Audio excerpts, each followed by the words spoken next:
Oke, teman-teman, selamat datang kembali di channel ini. Saya dengan Raymond. Sekarang kita akan coba belajar mengenai ketentuan pembuatan faktur pajak uang muka sesuai Pers 11 tahun 2025. Yuk kita lihat aja langsung ya. Jadi, DJP telah memperbarui ketentuan terkait pembuatan faktur pajak atas penerimaan uang muka untuk penyerahan BKP dan ataupun JKP melalui Pers 11 tahun 2025. Selain mencantumkan keterangan yang diatur dalam pasal 33, keterangan pada penyerahan tertentu seperti penerimaan uang muka perlu mencantumkan keterangan lain. Dalam hal diterima uang muka, termin, atau angsuran, kolom faktur pajak, nama BKP dan atau JKP harus ditambahkan keterangan. Contohnya, penerimaan uang muka sebesar 1 juta untuk pembelian 1 unit komputer merek ABC dengan harga jual sebesar 5 juta. Maka pada kolom nama BKP atau JKP diisi dengan uang muka sebesar 1 juta untuk pembelian bla bla bla bla dengan harga jual sebesar XXXX gitu ya. Nah, teman-teman bisa bayangin kalau teman-teman punya 100 faktur, maka secara otomatis itu harus ditulis semua, oke?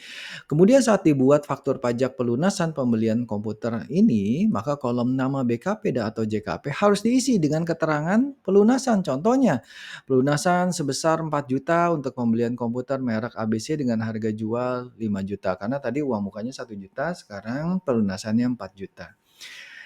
Lalu bagaimana kalau ada termin kedua, termin ketiga, maka secara otomatis harus ditulis juga gitu ya uang mukanya. Kan kalau termin itu dianggapnya tetap sebagai uang muka, maka ya uang mukanya berapa.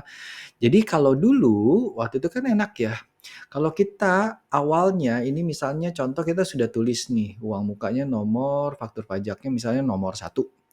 Tetapi terus kemudian ada termin kedua, ini bukannya pelunasan, ini termin kedua. Nah, ketika termin kedua teman-teman ambil ya, teman-teman uang muka dan mengarahkan ke sini, ke arah uang muka, maka kolom nama barangnya muncul semua.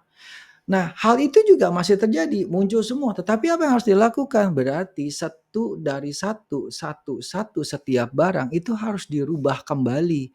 Karena uang muka yang ditagihkan itu kan berbeda. Misalnya contoh penagihan yang pertama 10%, tagihan yang kedua berupa uang muka juga yaitu termin kedua sebesar 30%. Kan nilainya berbeda, berarti posisinya harus ditulis kembali gitu ya. Jadi nggak bisa kalau kayak kemarin dulu enak banget gitu ya tinggal ambil aja, nah sekarang nggak bisa. Nah ini berarti tambahan kerjaan lagi gitu kan ya. Nah, faktur pajak uang muka dan pelunasan akan terintegrasi jika keduanya dibuat di Cortex. Jadi teman-teman jangan sampai salah. Kalau teman-teman bikin termin kedua, termin ketiga, teman-teman harus arahkan ke uang muka yang ada ya, gitu ya. Sehingga nanti ketika pelunasan dia secara otomatis kebawa semua. Nah, faktur pajak uang muka dibuat saat penerima pembayaran uang muka atau termin atau atas transaksi tahapan pengerjaan. PKP dapat mencentang checkbox uang muka pada saat membuat faktur pajak uang muka di Cortex. Pada saat pelunasan gimana? Centang checkbox pelunasan dan masukkan nomor faktur uang muka yang pertama, bukan yang termin kedua, termin ketiga, bukan, tapi uang muka yang pertama. Oke. Kemudian apa yang bisa kita simpulkan di sini? Yang kita simpulkan adalah tambahan kerjaan buat kita lagi, yaitu ketika kita buat faktur pajak, maka secara otomatis kita harus mengganti kembali. Sekalipun kita sudah merefer uang mukanya, tetapi secara otomatis itu sudah keluar nama barangnya, tetapi kita harus rubah satu persatu dari nama barang tersebut. Kenapa begitu? Karena kita harus menambahkan keterangan uang muka sebesar titik titik titik untuk pembelian ini dengan harga jual sebesar sekian. Bayangin teman-teman kalau teman-teman punya faktur pajak, satu faktur pajak punya barangnya ada 100 jenis, apa yang terjadi? Oke teman-teman itu aja, semoga video ini berguna buat teman-teman, khususnya untuk kegiatan perpajakan kita semua. See you, bye-bye.